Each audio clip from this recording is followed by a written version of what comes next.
Hi, good afternoon. Good afternoon. How are you? I'm good. Welcome to Find Your Mate. Okay, thank you. Please tell us something about your work experience.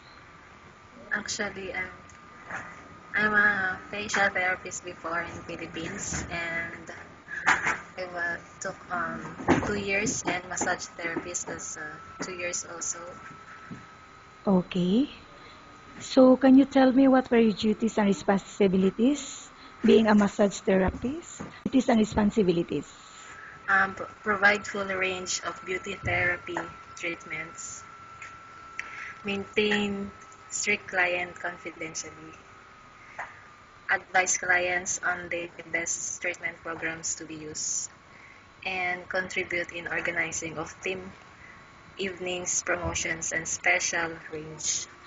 And how much salary did you receive every month? 15. 1,000 pesos. Yes. Okay. And may I know the status of your visa right now? Right now, I can't tell you, ma'am, because still undergoing the But you're in tourist visa or in visit visa, visa? visit visa. And then, do you have any relatives working here in Dubai or in Abu Dhabi? Yes, my brother. Are you married or single? Single. You have kids? I don't have. Okay. I will now ask you questions about different situations you may encounter while on the job, okay? Okay, ma'am. If the baby is non-stop crying, what will you do? Let her sleep and then Okay. take a nap like that. I give her milk. And it How about in cleaning the house? Which area do you want to clean first? kitchen and the sala and room and